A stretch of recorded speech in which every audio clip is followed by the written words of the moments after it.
Hai, lagi-lagi kembali lagi di Sunsen Vlog dan lagi-lagi teman-teman harus menyaksikan Sunsen Vlog. Kali ini Sunsen Vlog bersama Hasri Ainun Hakim, ya, dan kita akan membahas terkait dengan bagaimana sih, saya panggil Aci aja ya, bagaimana sih Aci ini bisa sampai saat ini berada di Kedutaan Besar Korea sebagai staf di Kedutaan Besar Korea dan dihadapkan dengan dua pilihan sebenarnya, yaitu beasiswa Korea atau Kedutaan Besar Korea. Cari tahu di vlog ini kiranya Aci akan mengambil keputusan yang mana. Sebelumnya kenalin dulu, silakan Aci. Halo, nama aku Hasri Ainun Hakim, tapi biasanya teman-teman di kampus panggilnya Aci. Sekarang kerja di Kedutaan Besar Korea Selatan. Iya, terus apa lagi? Nanti kita akan bahas terkait dengan bagaimana sih kerumitan antara dua pilihan ini, beasiswa atau kedutaan besar.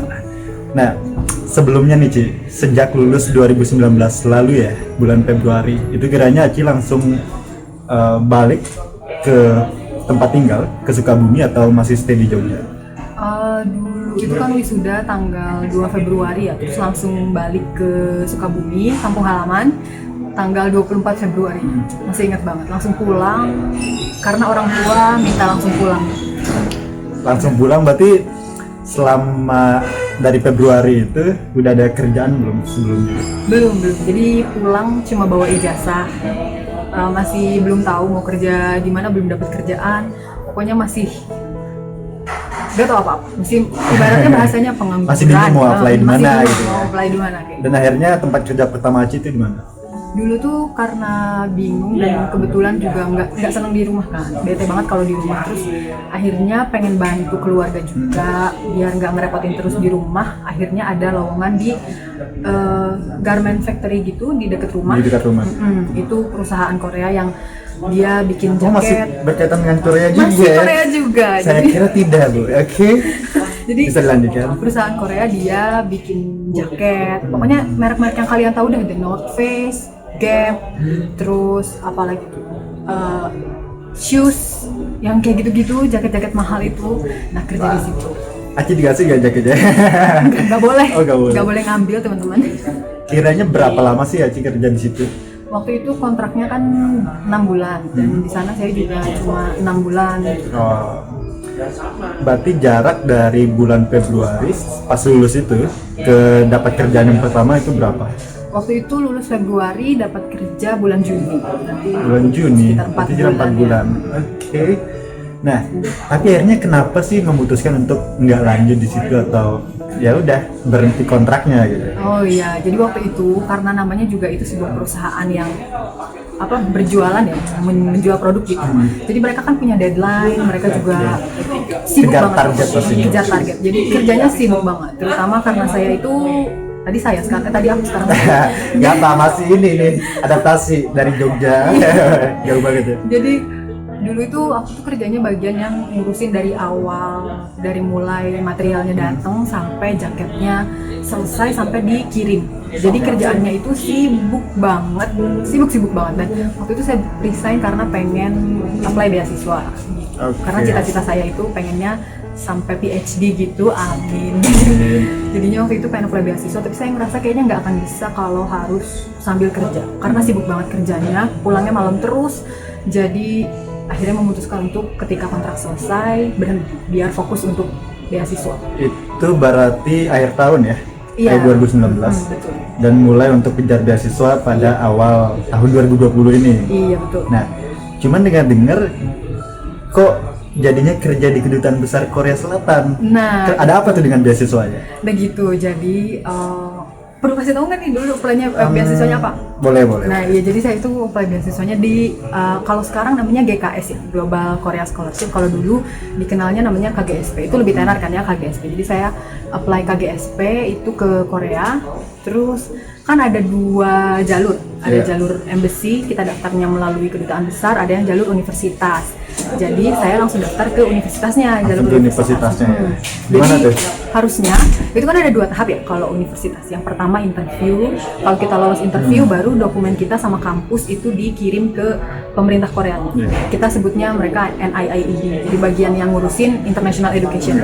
Nah, dikirim ke NIIED terus mereka milih tuh kira-kira mana yang bakal dikasih beasiswa sama mereka. Nah, waktu itu saya nggak dapet email sama sekali untuk interview. Jadi kampus saya nggak ngasih tahu. Jadi saya kira ya udah nggak lolos gitu. Jadi tahun kemarin saya apply nggak lolos, tahun ini saya apply nggak lolos lagi, ya udahlah ya nggak. Kiranya nggak lolos ya. Mungkin emang belum rezeki kayak gitu. Jadi akhirnya karena saya nggak dapet email interview dan itu udah jauh banget dari deadline. Deadline-nya kan interview seharusnya sekitar mungkin April, Mei gitu. Tapi karena saya nggak dapat apa-apa, akhirnya saya memutuskan untuk cari kerja di mana-mana. Nah, kebetulan kedutaan Korea lagi buka lowongan waktu itu. Itu di bagian apa sih lowongan? Bagiannya di General Affairs. General Affairs. Berarti bagian administrasi, surat menyurat Surat menyurat dan lain sebagainya. Nah, akhirnya saya apply lah di situ dan keterima. Diterima. Masuknya mulai kapan? Masuknya mulai tanggal 26 Mei. 26 Mei. Alright. Iya, baru 2 bulan yang lalu. Ya. Terus katanya tiba-tiba ada pengumuman beasiswa aja lah gitu. Setelah seminggu kerja. Iya, jadi tuh ya, itu bener-bener ngagetin banget tiba-tiba. Saya pun nggak ngecek. Jadi saya tuh udah sama sekali nggak ngecek websitenya apa sih GKS. GKS itu udah sama sekali nggak ngecek karena saya udah tahu kalau saya nggak lolos gitu mikirnya. Jadi ya udahlah ya, ngapain juga ngecek lah, udah nggak lolos ini. Iya, karena harus ada tahapan interview. Iya, karena harus ada tahapan interview. Saya enggak, jadinya ya udah. Terus tiba-tiba ada chat masuk dari adik tingkat. Nah, adik tingkat ini bilang, Kak Aci selamat ya lolos KGSP. Terus I was like, hah? Kamu tahu dari mana? Terus dia kirimin dokumen yang isinya daftar nama-nama yang lolos tahap kedua. Nah, di situ beneran ada nama saya. Terus dia langsung bingung gimana dong. Waktu itu tahap kedua berarti udah tahap akhir ya? Iya, udah tahap akhir. Sebenarnya ada tahap kayak 2,5 gitu, itu medical check up. Tapi kayak itu tuh udah 90% kita nggak diterima gitu. Selama kita nggak punya penyakit menular itu pasti diterima. Nah, setelah lolos tahap kedua kan saya kaget dong. Loh, kok saya nggak interview tapi langsung lolos tahap kedua, gimana? Terus akhirnya bingung. Iya gitu. Jadi, ya, itu kan pada saat sudah kerja ya 1 minggu ya. Iya. Terus terima informasi bahwa lulus beasiswa GKSP ke Sanmun. KGSP ke Sanmun. Dan itu mulai kuliahnya bahkan awal Agustus ini gitu ya. Awal September. Nah, itu gimana? Ada kebingungan pastinya. Iya, bingung banget karena saya baru 1 minggu kerja. Terus kalau misalnya saya oke nih berangkat buat beasiswa, berarti saya berangkat Agustus. Berarti saya cuma kerja sekitar 2 bulan setengah gitu. Gak enak banget otomatis. Saya bingung banget waktu itu. Saya ngobrol sama orang tua. Gimana dong? Saya harus gimana ngobrol sama orang tua? Saya sholat istikharah. Saya sholat istikharah gimana? Ya Allah, gimana cari jawaban yang terbaik ya gitu. Terus akhirnya sampai di kesimpulan untuk saya milih untuk lanjut kuliah. Berarti berhenti kerja. Iya, berhenti. Sekarang udah resign berarti ya? Sekarang masih kerja tapi nanti resign tanggal 7 Agustus. Resign tanggal 7. Pengen tahu dong kiranya gimana sih pas Aci mau ngomong ke HRD atau ke atasan gitu ya? Iya, semacam head of general affairs. Di kedutaan. Nah, itu gimana tuh? Deg-degan. Deg-degan banget. Pertamanya saya itu tanya dulu ke yang kerja di sana. Terus gimana kira-kira mereka bakal oke atau enggak, ngebolehin atau enggak gitu. Terus mereka bilang, kayaknya sih nge-okein enggak sih, soalnya kan itu KGSP dari pemerintah Korea kan. Karena mereka juga ngurusin itu. Karena mereka juga ngurusin yang jalur embassy, jadi otomatis mereka tahu KGSP seperti apa, prosesnya seperti apa gitu. Jadi saya kira, jadi teman-teman saya bilang, kayaknya bisa kok, kayak coba aja bilang dong. Itu saya bilangnya sekitar 3 minggu setelah saya kerja, karena nggak berani langsung bilang gitu karena baru 1 minggu. Karena baru 1 minggu kan. Akhirnya saya baru sekitar 3 minggu kerja terus bilang ke atasan gitu. Dan misternya alhamdulillah baik. Jadi dia tanya saya kuliahnya di mana, terus dia tanya kapan berangkatnya dan lain sebagainya. Mungkin dia juga dia bilang saya pengennya kamu kerja lama di sini. Saya juga pengennya lama, tapi ya gimana lagi, misternya bilang bukan salah Anda, bukan salah kamu kayak gitu. Mau bagaimana lagi, saya ceritain ceritanya kayak gimana dan beliau positif. Alright, ini akhirnya Aci memutuskan untuk lanjut kuliah S2 di Korea, di Sunmoon ya, Sunmoon University. Itu perlu ada belajar bahasa Korea juga ya, Ci ya? Iya, betul sekali. Jadi kalau teman-teman belum bisa bahasa Korea dari nol, nggak apa-apa, bisa daftar kok KGSP. Nah, itu kita ke beasiswa dulu ya, karena penting juga buat teman-teman nanti yang setelah lulus S1 mungkin ada yang ingin lanjutkan S2 dan mungkin pengennya di Korea. Ini ada program KGSP yang dimana teman-teman juga bisa apply. Nah, kalau dari pengalaman Aci itu kan udah apply 2 kali nih KGSP.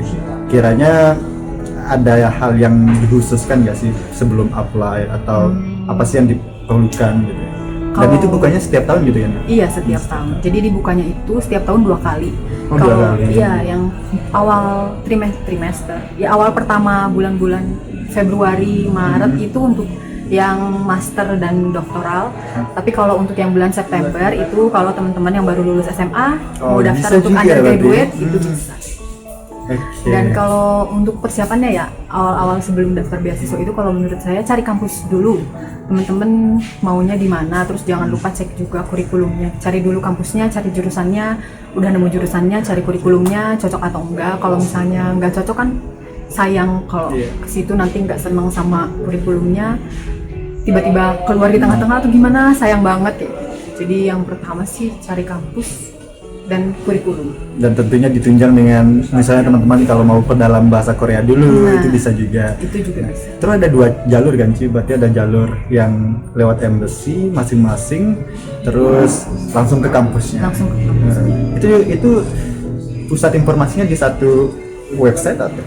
Nah, kalau untuk pusat informasi kapan kayak formulir, Q&A, kayak guidelines itu ada di studyinkorea.go.kr. Di sana semua infonya. Nah, tapi nanti untuk informasi yang lebih khusus, yang lebih detail itu nanti di kedutaan besar masing-masing atau di kampus masing-masing. Karena biasanya ada kayak misalnya saya tahun kemarin daftar lewat embassy. Di embassy itu mereka minta surat rekomendasinya di copy 4. Gitu. Jadi kita harus kirim surat, karena mintanya 2 berarti kita harus kirim surat rekomendasi 8 seperti itu. Kalau di kedutaan besar Indonesia tahun kemarin. Tapi kalau di kampus mereka nggak minta apa-apa, mereka cuma minta ya udah kirim aja formulirnya di kampus yang saya daftar. Udah kirim aja, nggak usah langsung kirim ke Korea. Langsung kirim ke Korea. Jadi kalau untuk detail yang sedetil-detilnya banget itu ditanyanya ke kedutaan besar masing-masing atau ke kampus masing-masing yang mau teman-teman apply. Oke, itu terkait dengan informasi beasiswanya kalau teman-teman ada yang mau apply. Nah, sekarang kita beralih ke kedutaan besarnya nih.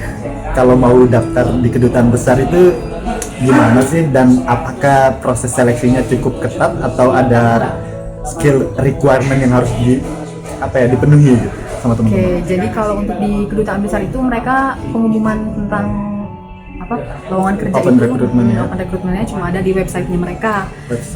Jadi langsung cari aja gitu websitenya, terus buka pengumuman kedubes, nanti di sana biasanya ada gitu. Jadi mereka nggak akan kasih info di mana-mana selain nggak terlalu publik ya di announce ya. Iya, nggak terlalu publik. Ya, jadi kalau misalnya teman-teman pengen misalnya ke embassy mana aja, itu sering-sering aja ke website masing-masing embassy, karena kebanyakan embassy tidak publish secara publik ya, untuk informasinya, termasuk embassy Korea. Nah, itu seleksi pada saat itu wawancara aja atau ada tes tulis? Jadi waktu itu hanya wawancara. Jadi karena lagi pandemi, jadi wawancaranya via Zoom. Setelah wawancara lalu diumumkan lewat email. Setelah itu kita diminta dikirim lagi dokumen dan lain sebagainya kayak SKCK dan lain sebagainya yang udah dilegalisir gitu. Setelah itu kita tunggu 2 minggu untuk dokumen kita di-approve sama kedutaan. Alright. Oke, jadi itu informasi terkait dengan informasi terkait dengan beasiswanya dan juga dengan kerja di embassy-nya. Jadi akhirnya Aci memutuskan untuk memilih lanjut S2 dan resign dari kedutaan besar Korea Selatan. Ya, kiranya misalnya kalau ada teman-teman yang dihadapi dengan 2 pilihan ini nih Ci, misalnya teman-teman ada yang sekarang udah kerja tapi ternyata keterima beasiswa di mana gitu, tapi ada rasa sayang banget dengan kerjaan karena udah ada gaji lah. Itu kiranya apa sih yang Aci ingin kasih tahu ke teman-teman? Kalau menurut saya sih pengalaman saya sendiri ya, kira-kira kerjaannya cocok nggak sama diri kita sendiri gitu yang pertama. Terus kalau yang kedua saya sih cita-cita ya, saya selalu mikirin cita-cita saya tuh pengennya jadi apa. Nah kira-kira dengan bekerja di tempat itu cita-cita saya bisa tercapai atau enggak? Kalau misalnya cita-cita saya bisa tercapai ya udah mungkin saya bakal stay gitu. Tapi kalau enggak tercapai, mungkin saya akan cari alternatif lain kan, ya beasiswa itu contohnya kayak gitu. Terus udah gitu bisa jadi juga dari segi keluarga, mungkin misalnya waktu itu kebetulan keluarga saya juga, bukan waktu itu sekarang, kebetulan keluarga saya juga dukung banget kalau saya S2 dan bahkan mereka juga dukung banget kalau saya bisa sampai PhD kayak gitu. Jadi begitu dengar saya terima di GKS atau KGSP itu mereka juga senang kayak gitu. Berarti setidaknya Aci sejauh ini sudah mengantongi beberapa pengalaman kerja gitu. Jadi setelah nanti S2-nya selesai, itu pengalaman kerjanya juga bisa dipakai dan juga gelar S2-nya ini juga bisa banget dimanfaatkan kan, karena kadang ada juga posisi-posisi di tempat kerjaan yang membutuhkan pendidikan juga yang cukup tinggi gitu. Oke, kiranya mungkin pesan terakhir nih dari Aci sebelum kita menutup vlog kali ini, edisi kali ini, kiranya ada yang ingin disampaikan untuk teman-teman yang misalnya sekarang lagi struggle cari kerjaan atau apa ya. Jangan menyerah. Ya sepakat sih. Soalnya saya juga dulu kan sempat lama dari resign pekerjaan pertama sampai dapat kerjaan di kedutaan dan sampai akhirnya bisa dapat beasiswa kan cukup lama, sekitar 6 bulan itu saya di rumah. Dan itu kepikiran banyak banget dong, kayak bisa nggak ya saya dapat kerja yang gajinya gede buat bantuin orang tua dan lain sebagainya kayak gitu. Bisa nggak ya saya lanjutin S2, bisa nggak ya saya bisa nggak ya ini banyak banget. Tapi terus akhirnya selama 6 bulan itu saya jadi mikir kira-kira emang saya tuh maunya apa gitu. Nah di situ kalau menurut saya sih usia segini itu kita pasti sering banget mikirin kita maunya jadi apa. Dan sebenarnya kalau menurut saya nggak apa-apa sih, nggak tahu kalau nanti mau jadi apa ke depannya. Jadi saya tuh punya mimpi yang kecil-kecil dulu, kayak misalnya saya pengen makan ini nih besok. Ya udah, jadi mimpi saya untuk yang terdekat itu pengen makan itu besok. Yang bisa dilakukan yang dulu. Bisa dilakukan dulu kayak gitu. Di list apa aja yang saya mau, terus apa aja yang udah kesampaian kayak gitu. Soalnya kalau nggak di list tuh kayak ya udah saya cuma kayak ya udah pengen kayak gitu. Tapi kalau di list dan di checklist tuh kayak aduh yang ini harus di checklist nih kayak gitu. Jadi jangan lupa sama mimpi. Jadi itu teman-teman, pesan dari Aci tadi, jangan menyerah, tetap terus berusaha ya. Maksudnya walaupun sekarang ini masih susah mencari kerja, teman-teman juga tetap mencari, keluarkan effort juga untuk mencari tahu kiranya yang ada lowongannya di mana gitu. Dan apply saja ketika memang teman-teman belum beruntung di satu tempat, jangan menyerah di tempat yang lain, karena siapa tahu tempat yang lain itulah tempat yang terbaik buat teman-teman semua gitu ya. Intinya Tuhan pasti mengarahkan teman-teman ke tempat yang terbaik, seperti itu. Oke, terima kasih sudah menyaksikan Sunset Vlog kali ini. Ya, terima kasih udah ngundang. Terima kasih Aci, Iya. sudah jauh-jauh dari, enggak jauh-jauh sih. Enggak jauh. Semoga nanti kedepannya kita ada kesempatan lagi untuk bertemu sama Aci. Kalau ada teman-teman yang ingin bertanya, silakan drop aja pertanyaannya di comment sections. Nanti kita akan ada sesi lagi kalau ada kesempatan lain ya. Jangan lupa apa Ci? Like, subscribe. Jangan lupa like, subscribe, dan juga share ke teman-teman kalian yang pengen tahu bagaimana cara kerja di Embassy Korea dan juga mendapatkan beasiswa di Korea. Terima kasih dan sampai jumpa. Dah.